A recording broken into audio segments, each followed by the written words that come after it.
My name is Nathan Young. And this is my Geostorm movie review. So, to begin, I really did enjoy watching this movie. It has a very interesting plot, but not only that, it has a nice subplot that gives it a little bit more meaning to it. So, first off, I'm going to give a plot summary.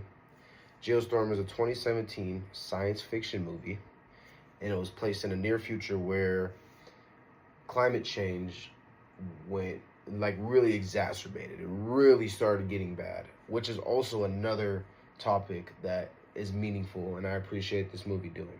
So, after a series of devastating natural events, the world's nations, they collaborated together and they created this Dutch boy, which essentially is a intricate network of satellites, and this is to design the global climate and prevent natural disasters.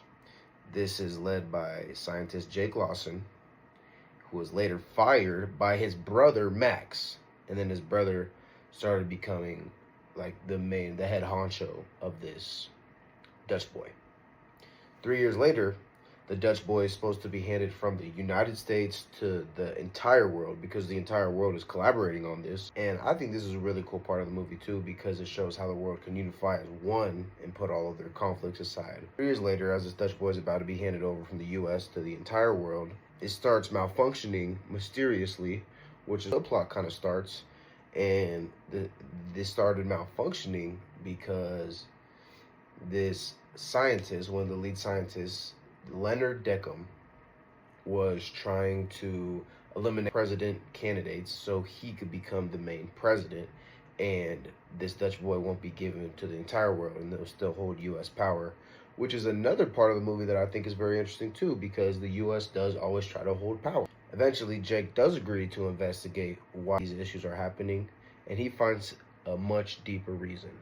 As Jake last second finds out that Leonard Deckham was trying to use the Dutch boy for bad and to kill all these people, he frantically works to isolate and stop the virus in space, while Max and Sarah race to save the president who Leonard Deckham was trying to kill. With the time running out and the worldwide geostorm forming, Jake realizes the only way to stop the destruction is to destroy the Dutch boy entirely. So now it is time to review the scientific accuracy of these geostorms.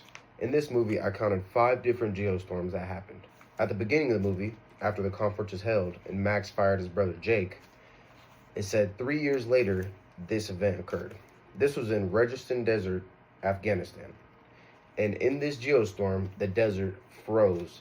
A massive cold snap instantaneously started pushing all the way across. This is scientifically inaccurate, is because a massive cold snap like this would require moisture. And as we know, desert regions are very dry. And in order to create this cold snap, the desert will require moisture that simply would not be there. Another thing to note is that desert sand has a high heat capacity and retains the heat well. It resists rapid temperature changes. The sand will need time to cool even during rapid temperature changes. After the Registan Desert, not too long after, it showed Hong Kong, China, the ground starts splitting in half and lava starts spewing up out of the ground, which is insanely unrealistic. First off, I think the funniest thing to note is in the movie, Engineer Chang was in the store buying some eggs, and once he looked around and he saw that there was lava spewing, he drops his eggs and the eggs start boiling on the ground. But how would the tires of people's cars not boil, or how would the bottoms of people's shoes also not cook? That just doesn't make sense to me. So the tectonic setting that Hong Kong is located on is a stable contact margin, far from any active volcano zones. The most closest volcano zones to Hong Kong, China would either be in Taiwan or the Philippines, which is hundreds and hundreds of kilometers away. For the third geostorm in this movie, this occurred in Brazil, specifically on a beach. And on this beach, the ocean starts freezing. The ocean itself has a high thermal inertia due to water's high specific heat capacity. Even if the air's temperature plummeted, the ocean would take time to match the temperature. It wouldn't happen in a heartbeat. For my fourth geostorm, this was located in the United States. And me personally, this was my favorite geostorm just because I really enjoy thunderstorms. That's probably my favorite natural disasters, except it's got to be up there with tsunamis. First off, there was a massive lightning storm with lightning strikes happening at a rapid pace, like boom, boom, boom, boom, boom, which is completely unrealistic. And let me tell you why. The energy requirements is impossible at the sheer number and frequency of these lightning bolts shown in the movie. it would require a gigantic amount of electric potential to build up in the atmosphere. And as each lightning bolt releases tremendous heat, the thermal effects would disrupt the conditions necessary for this lightning storm to continue on. For my fifth event, this occurred in Dubai, not too long after the lightning strikes were happening in the United States. In Dubai, there was a massive tsunami that was extremely unrealistic. And let me tell you why. As we learned the lesson in tsunamis, not only does it require an earthquake or a volcanic eruption for this tsunami to occur, which simply could not happen from this Dutch boy, also, it needs a deep, deep base so it could go down and go up and go down and go up. If it's a shallow base, it doesn't give enough energy for the tsunami to create as much potential to build up. Not to mention, the Persian Gulf lacks the required subduction zone for this tsunami triggering event. So, to conclude my movie review, I will be judging it based on 4 different categories. The first one will be acting. The second one will be entertainment value. The third one will be scientific accuracy. And the fourth one will be the movie's resonation. So for my first review, I will be discussing the acting.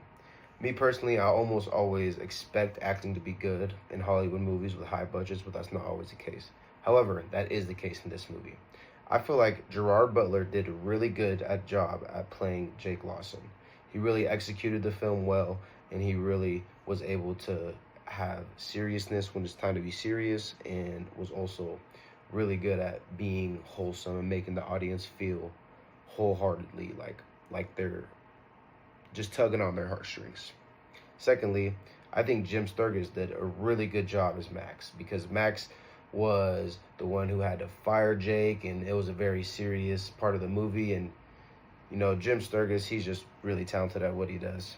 And the next person is Sarah Wilson, played by Abby Cornish.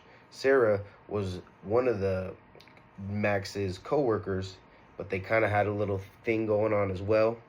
And I think she executed the job very well. Those parts of this movie where I couldn't include like the action scenes because I was simply discussing scientifically accuracy.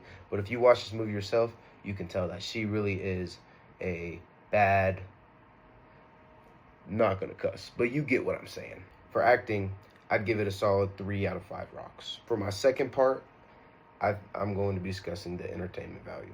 This movie was highly entertaining. As someone that's very interested in natural disasters, I enjoyed watching every second of this movie. The comedic value was there sometimes it was pretty hard to listen to, but I'd give it a solid 4 out of 5 rocks. Now, to discuss the scientific accuracy. I wish I could give it 0 rocks, maybe even negative rocks, but that might be scientifically accurate. So I'll just give it 1 out of 5 rocks. It was completely unrealistic.